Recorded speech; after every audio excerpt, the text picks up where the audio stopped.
So today we'll be seeing an introduction to renormalization group theory.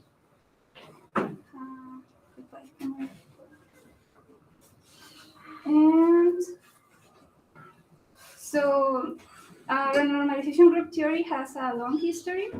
And first we have to understand phase transitions and critical exponents, universality of the critical exponents. Soham already have a video in YouTube about critical phenomena, and he covered this part.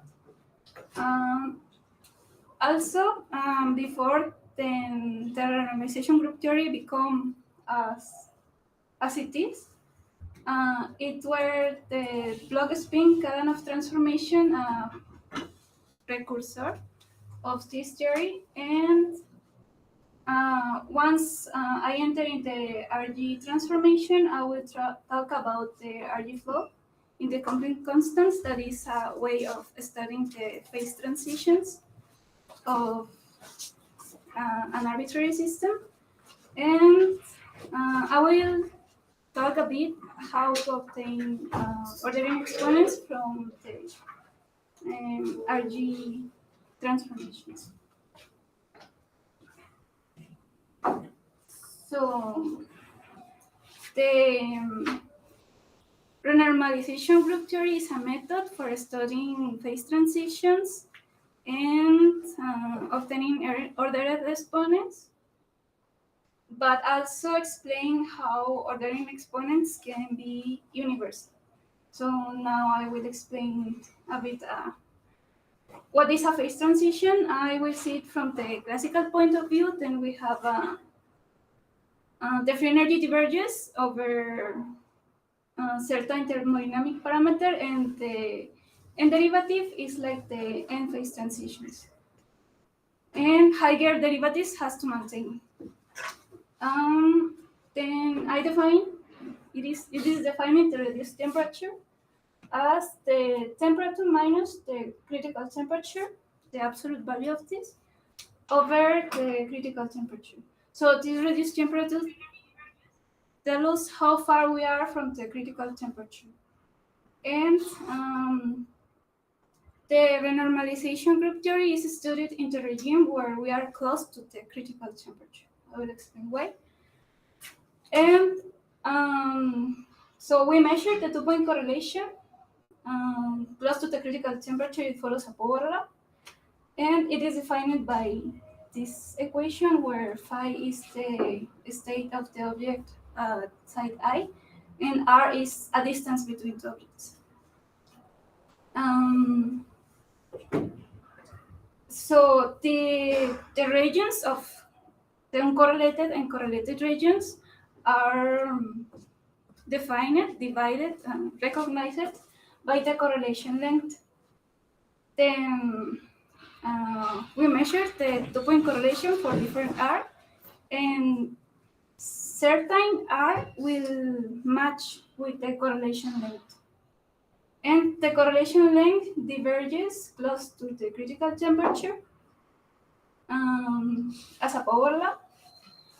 Then the interesting thing here, close to the critical temperature, is that for long distances, our system is still correlated.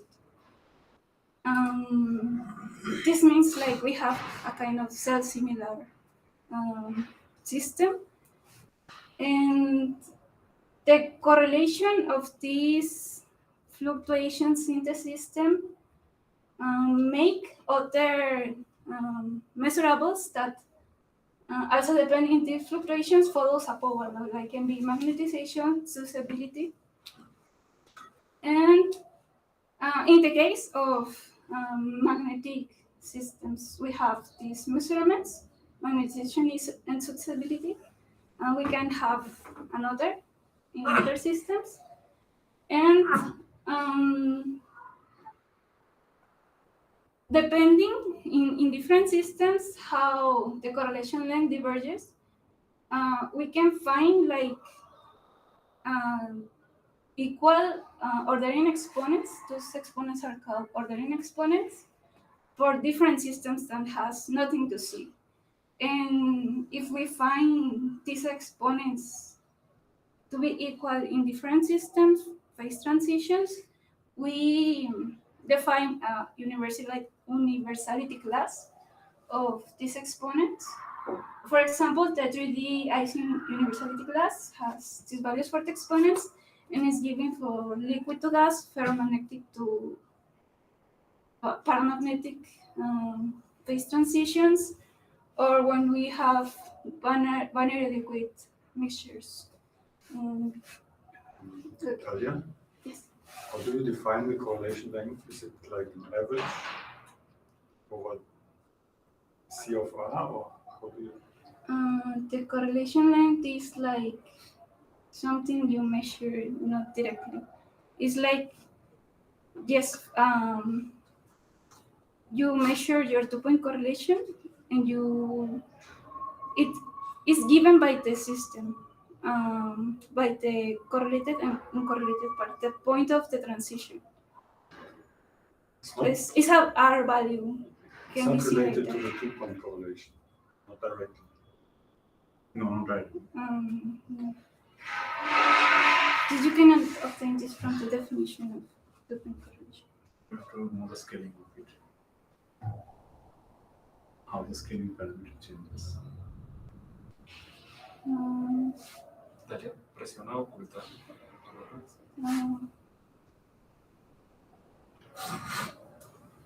Okay, then kind of use this idea, like we have repeated information.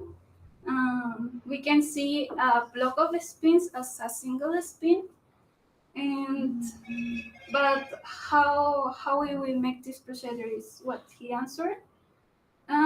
Then also he answered only this problem for ising spin system with nearest neighbors interaction in a hypercubic lattice. Then this is the Hamiltonian. K are called coupling constants and is like a variable that join the strength of interactions, the Boltzmann constant and temperature. These K are temperature dependence. And this H is the reduced external magnetic field. Okay, then there are many ways someone can reduce a blocking of spins in a single particle. So one way is through the majority rule. Then you choose the state of the most of the number of spins that are mostly in this state, and also you can have that equally spins up and spins down. Then sometimes is taken a block of spins of a known number of size of spins, in fact. Or another way is to just select one side, and this will be your value for your block spin. So near TC, the correlation length is large, which you just need to take care of this, the size of the block be smaller than the correlation length, and we have a huge possibilities. Now, how the block spins will interact. They will interact in such a way that the Hamiltonian doesn't change under the transformation. We define new coupling constants, new external magnetic field that depends in the transformation. Then it is defined in this Hamiltonian. Now I use the index I for the block spin, and it will go until now we will have n was the number of spins. Now we have n over L at power d, number of blocks. And the correlation length is a special thing.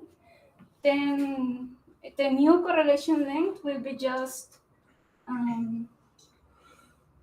then new correlation length multiplied by L. A is the unit spacing, and psi is our old correlation length multiplied by L spacing.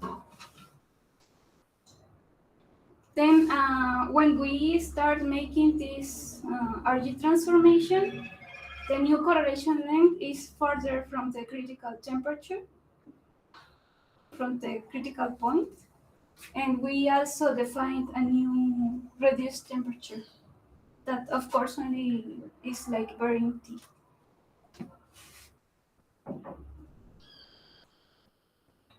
Then through Kalanov, we reach to know things. This is just a new way of study or of understanding criticality, but he didn't reach to new results. Um, well, also he assumed, he says that as we are studying the same system, the partition functions should don't change. And we can express the partition functions in terms of the free energy F. And then this exponent should remain after the transformation. And for this to happen, um,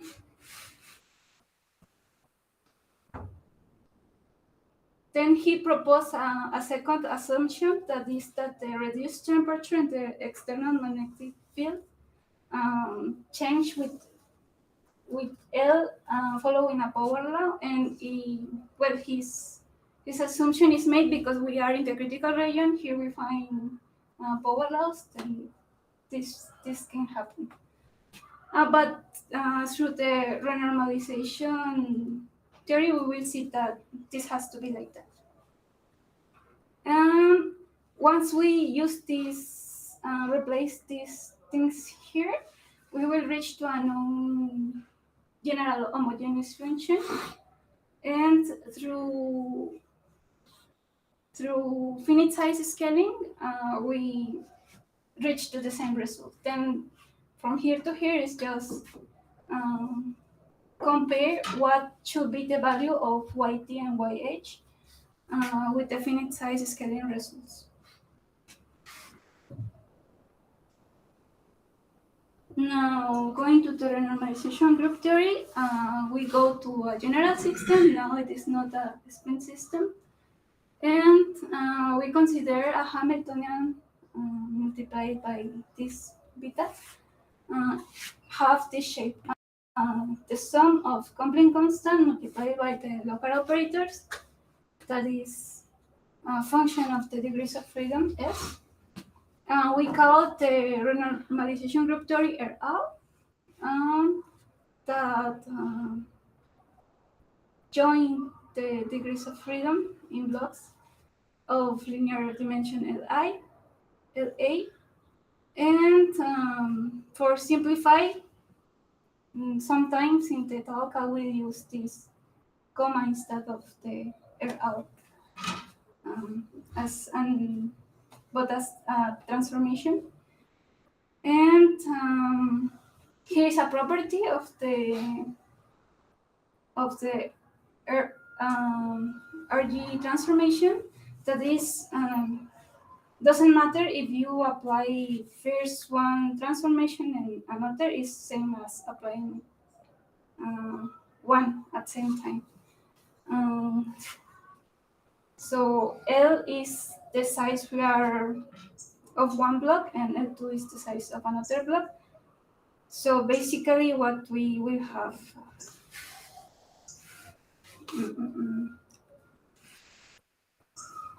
okay.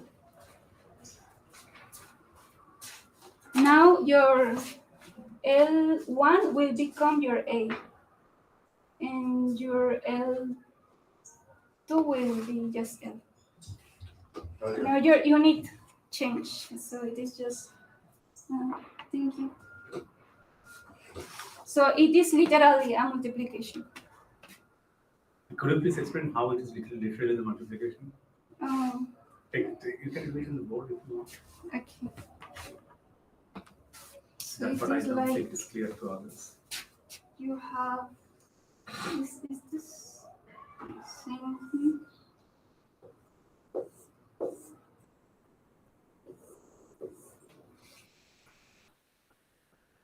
So you make a block of this size, and then all the lattice is divided in blocks of this size. Then once you want to apply this again, and you take this is say L1. Once you apply this again, this will be of size L2. Then you have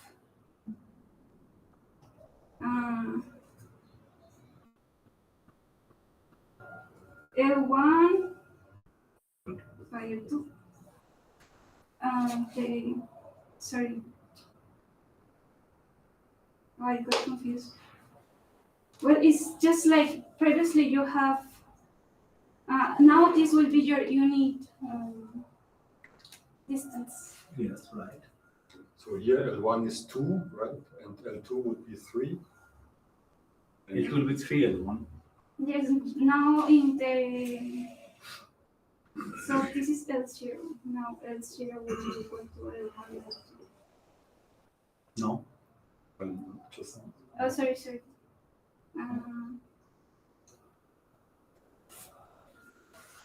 Yes, this is 2. This is No.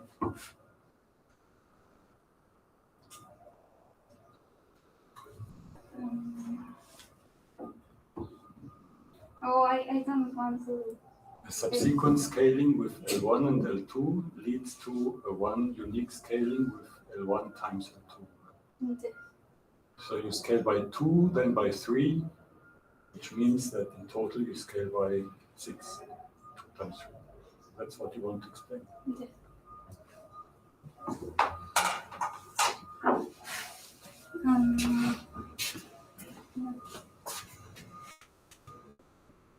But even if you take any arbitrary L1 or L2, okay, and even if you do not go for, the point is that you cannot take L2, which is a fraction of L1. You cannot scale that way. No, I mean you have a discrete. So, for example, if you take L1 as 4, and you cannot take L2 as L1 by 2. And go to the previous slide. Sorry for interrupting, but you clearly wrote it there, that somewhere you wrote, I saw, that the inverse transformation, there is no inverse transformation for RL. Oh yes, so this So is if not you a do, if I do L2 as L1 by 2, right, then my L1, L2 relationship still hold. But that's an inverse transformation. Just. So whatever logic you are saying is not true, giving your statement that there is no inverse transformation for RL.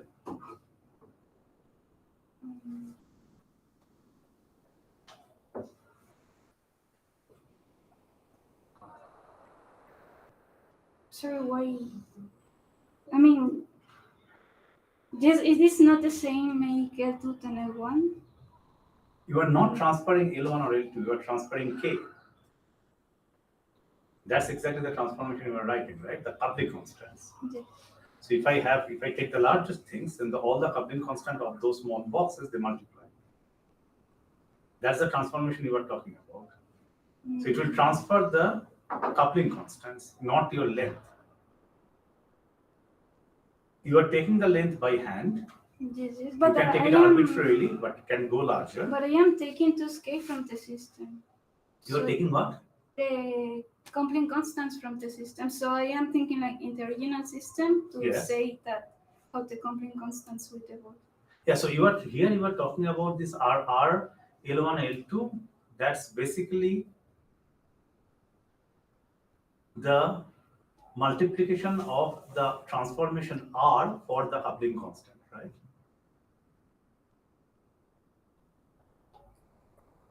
It's a composition of the Yes. transformation. Yes, it's composition of the transformation. This is the composition law, right? Yes.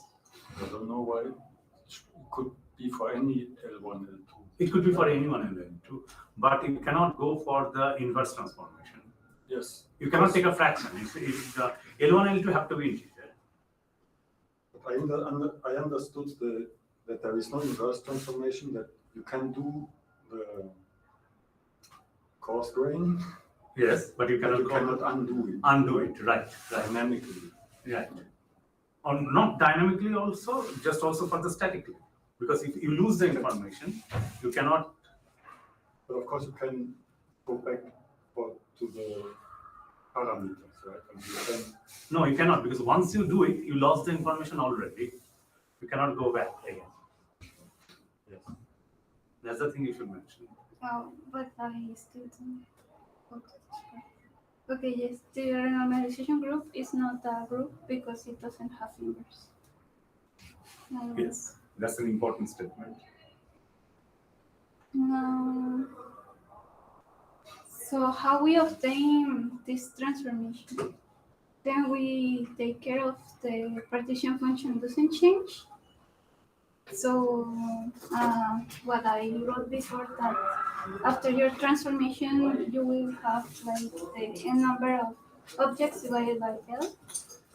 And now let's transform our partition function, and we want to express this. It's a classical system. So you see it as the trace of the exponential function of the Hamiltonian. And you want to express this in terms of a projector. Then the properties of this projector is that it has to be bigger or equal than 0, and it reflects the symmetry of the Hamiltonian, and the sum is equal to 1 for guaranteed that both partition function after and before the transformation are equal. Then here's an example for the majority rule. This part guaranteed that we are taking the correct value of the block, and this multiplication is for over the wall blocks. So all the blocks has to match with the. We are varying like two things. We are choosing value for s plus or minus 1, and we are taking the blocks of the system. Then when these two things match, the delta, this is a Kronecker delta, and then these have to match such that this contribute in here.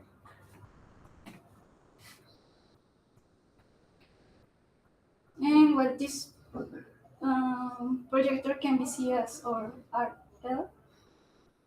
And now we are interested in studying phase transitions. Then we need an infinite system such that the correlation line tends to infinite. And to see the singular behavior, then we will need an infinite number of transformations. Then our system will be described by these coupling constants, and as we vary, as we apply again and again n times the transformation, we can have a phase space in the coupling constant space.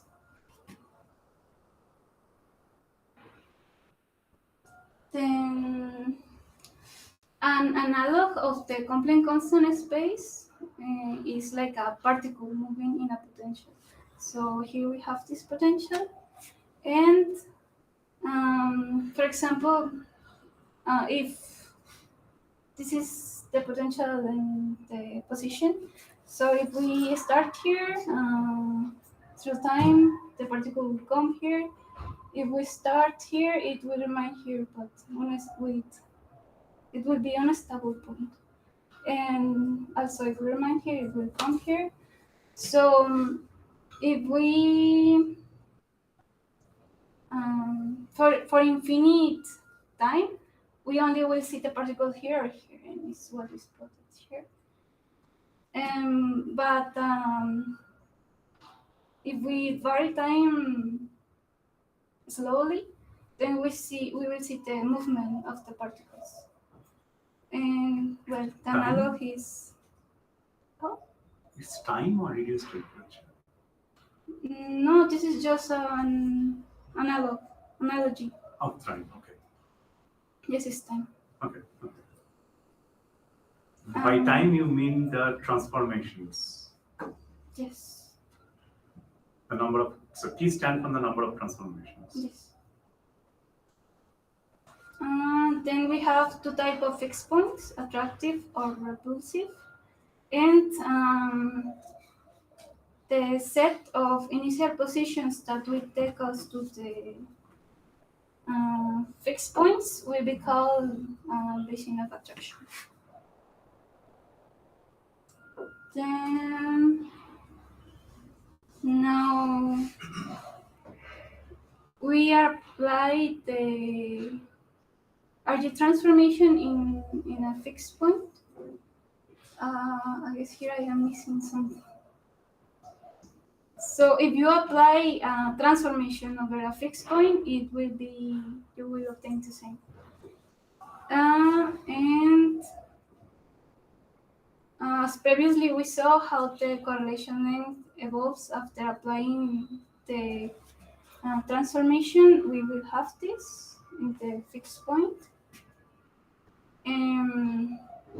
So this only can be possible if the correlation length is 0. So these points will be called trivial fixed point.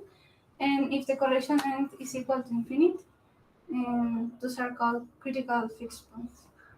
And the basin of attraction around a critical fixed point is called critical manifold. Now, to study the case space, we start with different initial configurations and close to the fixed point. Then we start applying the RG transformation and see how the flow happens.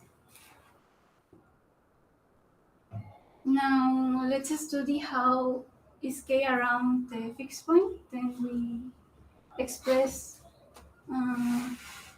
K in terms of a variation.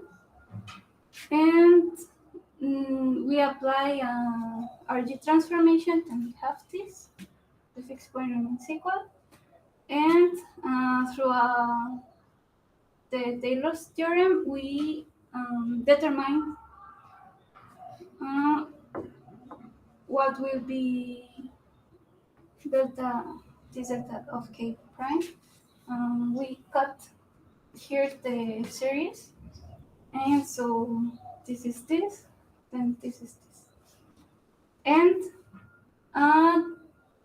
we defined linearized transformation M. That will be these partial derivatives. And now through M, we study how this delta of K will vary. Then we decompose in eigenvalues and eigenvectors M, and then we express this is like a trick I saw they do. The delta of K in terms of the eigenvectors, and A ensures that we have orthonormality. Then replacing this delta K in this equation that we found before, we reach to this. So the new thing is we reach to this that is similar to this delta of K. Then the new thing is this lambda that will tell us if we are going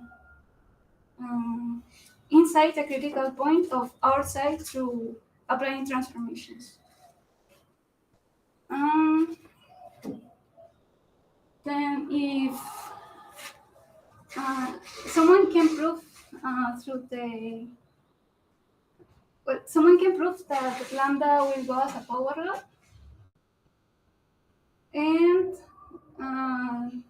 the flow is determined then by these lambdas. And the eigenvalues are said, or the eigenvectors also are said to be relevant if lambda is higher than 1. This means that the flow is going outside. It should be like the opposite. The arrows should señalar to out of the fixed point. And the relevant variables is when the eigenvalues are smaller than 1, and it's just like this figure. We also can have eigenvalues equal to 1, and it's like everything remains equal. And here we have like a more complex blocks going inside and outside by another fixed points. So now an example is the Ising model. This have to be to the Ising model with nearest neighbors and next nearest neighbors interaction. So here I have the flow without external magnetic field. And we have 4 fixed points. One is when K1 and K2 tends to 0, then the temperature tends to infinite, and we have a disordered phase. So by studying it is supposed that we find the flux through doing the renormalization here, and also the fixed points are given by how the arrows of the flux behave. So just looking at the picture, we can obviously see that here the flux joined in a point here, here, and here. So as we saw before, this fixed point have relevant eigenvalues. This has both relevant and irrelevant, and this has also relevant. This has irrelevant. And once we have our fixed points, we can have an interpretation. So when we have only nearest neighbor interactions, then we can find this fixed point that is for a ferromagnetic phase.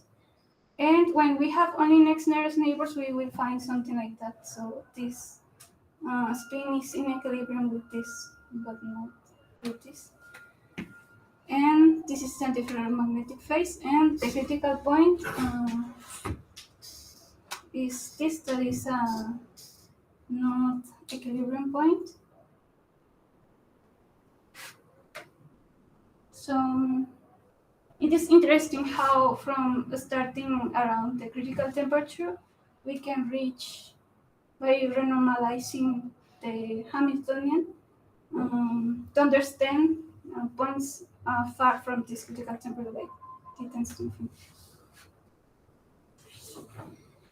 And now I didn't put much attention here. So as we obtain M, we can obtain this relation, and just by dividing this to here, we can see this for a continuous change.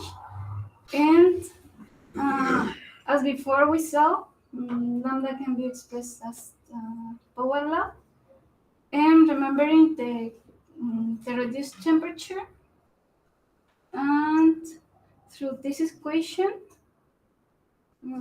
using D here, we can reach this, also replacing lambda by this power law. And so this is the equation that were assumed in the Kadanoff transformation. Then we can know also what is yt through these two equations once we know the shape of our L. Well, it's all. These are suggested references. Lectures on phase transitions are the best. Questions?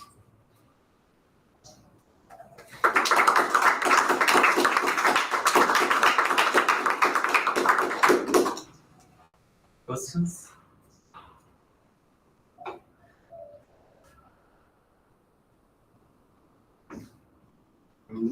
In your phase diagram, where you plot the arrows, how do you get 1 point or 1 arrow, say?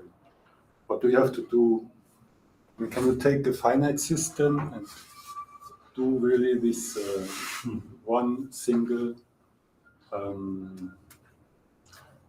renormalization step? And this would give you 1 arrow there, or do you have to do more things? Well, just this will give you like points in this space, the new values of k. Will give you. But one Will give you only the points, and the arrows are given by the matrix M. say you have your Hamiltonian, right? At some scale. So you have K1 and K2. You can choose them arbitrary. Then you do 1 renormalization step. Then you get points, a new point, right? K1 prime and K2 prime. And that will allow you to plot that arrow. This so? will give you curves in this space. But 1 single renormalization step, it won't give you a curve. No, you need many. Yeah, that's why I'm asking. If you do 1 single step, then you get just, well, you get the starting point and the new image point. So each time you renormalize your k is a temperature dependence. So it gives you like these curves. Curves of A points. sequence of points. Sequence of points. Which lies on that curve. And yes, and for knowing the direction of these lines, is needed the eigenvalues of the linearized transformation. Yeah, or just 2 points and then you know more or less. Could you go to the definition of M?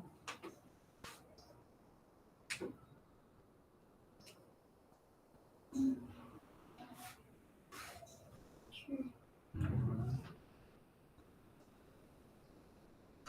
So that's your change of K, right? Yes. So the change of K by renormalization. Okay, and go to the previous slide. No, next slide after M. Yes. So how do you write this first one? This M in M e to the power mn is equal to lambda. So how do you determine the eigenvalues of a differential equation? Of a differential matrix, sorry. No, okay, fine. Let me rephrase the point. So you get an M, right? Yes. So you get the M, which tell you the change of the new coupling with respect to the old coupling, right? And then how do you then can you say that all the time M will be non-singular? No. No, not always. M is not pretty all the time. M is not. You cannot find always the values of M, and you cannot always diagonalize M. So you cannot guaranteedly get a lambda. Yes. That's exactly. And then if you cannot, then what do you do? I don't know. Exactly what Thomas said. You keep doing it. Yeah. I give up. Choose another project. Okay. But if you don't, so what do you know about M? Is it symmetric? Also, you don't know. Not really. So can it have complex eigenvalues? It can. It can. Okay, so there are some cases missing in your. Let's consider always a normal matrix. So you can always diagonalize it. No, not at all. That's exactly the question. Can you always diagonalize it, or can you always write in terms of a singular regular matrix? No.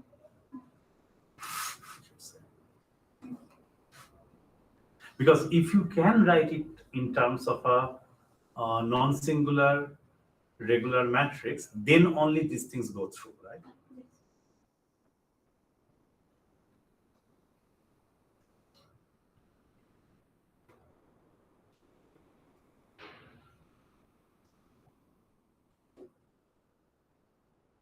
Any other questions?